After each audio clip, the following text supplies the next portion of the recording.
हरे कृष्ण, राधे राधे, जय जगन्नाथ। श्री कृष्ण ने युधिष्ठिर को क्यों जुआ खेलने से नहीं रोका था? क्या आप जानते हैं इसकी वजह? आइए जानते हैं।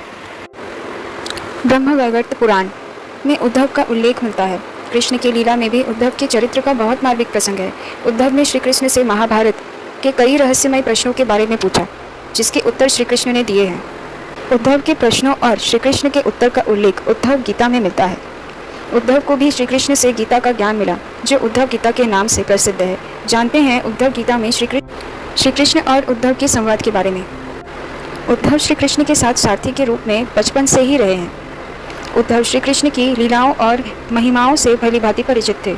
इसके बावजूद भी उन्होंने श्री कृष्ण से कभी कोई वरदान नहीं मांगा। लेकिन श्री कृष्ण को लेकर उद्धव के मन में कुछ शंकाएं जरूर थी, जिसे शांत करने के लिए उन्होंने कृष्ण से कड़वे प्रश्न किए। कृष्ण ने भी उद्धव के सवालों का जवाब दिया। कृष्ण और उद्धव के इस संवाद और प्रश्न उत्तर को उद्धव गीता कहा गया है। उद्धव का सवाल है, हे कृष्ण, महाभारत के घटनाक्रम में कई बातों को मैं नहीं समझ पाया, क्योंकि आपके उपदेश अलग रहे और व्यक्तिगत जीवन कुछ अलग ही दिखता रहा। क्या आप मुझे इसका कारण बताकर मेरी जिज्ञासा को शांत करेंगे? श्री कृष्ण का उत्तर, उद्धव, मैंने कुरुक्षेत्र के युद्ध मैदान में अर्जुन को जो कुछ भी कहा वह भगवत गीता थी, और आज जो कुछ तुम मुझसे जानना चाहते हो और उसका मैं जो भी तुम्हें उत्तर दूंगा वह उद्धव गीता के नाम में जानी जाएगी। तुम्हें जो भी पूछना है बेझिझक पूछो, मैंने तुम्हें यह अवसर दिया है। उद्धव का सवाल, हे कृष्ण, सबसे पहले मुझे यह बताइए कि सच्चा मित्र कौन होता है? श्री कृष्ण का जवाब, सच्चा मित्र वही है जो जरूरत पड़ने पर मित्र की बिना मांगे सहायता करे। उद्धव जी का दूसरा सवाल, हे कृष्ण, आप तो पांडवों के आत्मीय प्रिय मित्र थे। आजाद बांधव के रूप में उन्होंने भी हमेशा आप पर भरोसा किया। आप महान ज्ञानी और भूत, वर्तमान व भविष्य के ज्ञाता भी हैं। लेकिन आपने सच्चे मित्र की जो परिभाषा मुझे दी है, क्या आपको नहीं लगता कि आपने उस परिभाषा के अनुसार कार्य नहीं किया? आपने युधिष्ठिर को जुआ खेलने से क्यों नहीं रोका? यदि आपने उन्हें नहीं भी रोका, लेकिन आपने भाग्य को भी धर्मराज के पक्ष में भी नहीं मोड़ा। अगर आप चाहते तो धर्मराज युधिष्ठिर जीत सकते थे। आप कम से कम उन्हें धन, राज्य और खुद को हारने के बाद तो रोक ही सकते थे। स्वयं को हारने के बाद जब उन्होंने अपने भाइयों को दांव पर लगाना शुरू किया, तब तो आप सभा कक्ष में पहुंचकर उन्हें रोक सकते थे, लेकिन आपने ऐसा भी नहीं किया।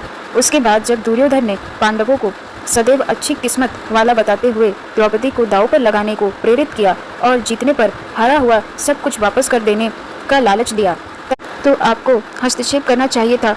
आप अपनी दिव्य शक्ति के द्वारा पासे धर्मराज के अनुकूल भी कर सकते थे। लेकिन आपने तब हस्तक्षेप किया जब द्रौपदी अपना शील सभा कक्ष में खो रही थी।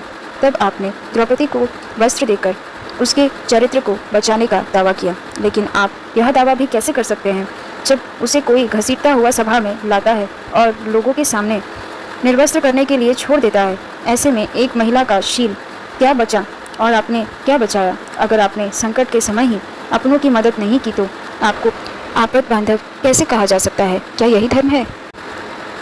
श्री कृष्ण का जवाब, प्रिय उद्धव, यह तो सृष्टि का नियम है कि विवेकवान ही जीतता है। उस समय दुर्योधन के पास विवेक था और धर्मराज के पास नहीं। यही कारण रहा कि धर्मराज को पराजित होना पड़ा। दुर्योधन के पास जुआ खेलने के लिए धन तो बहुत था, लेकिन उसे पासों की समझ नहीं थी।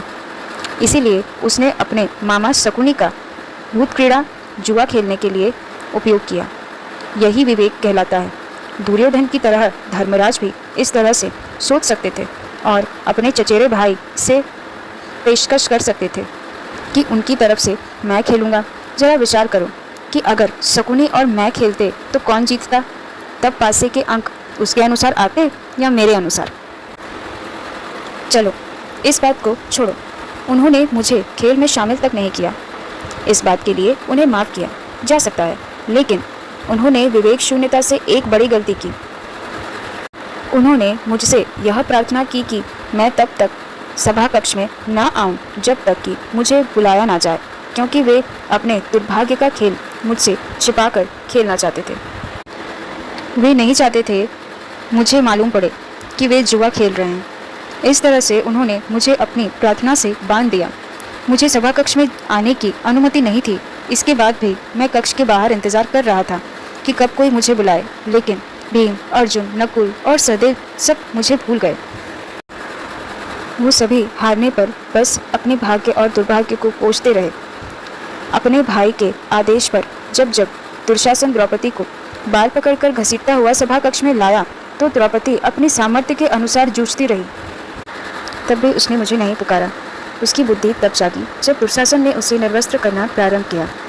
जब द्रौपदी ने स्वयं पर निर्भरता छोड़कर हरि हरि अभयम कृष्ण अभयम की गुहार लगाई तब मुझे उसके सील की रक्षा का अवसर मिला।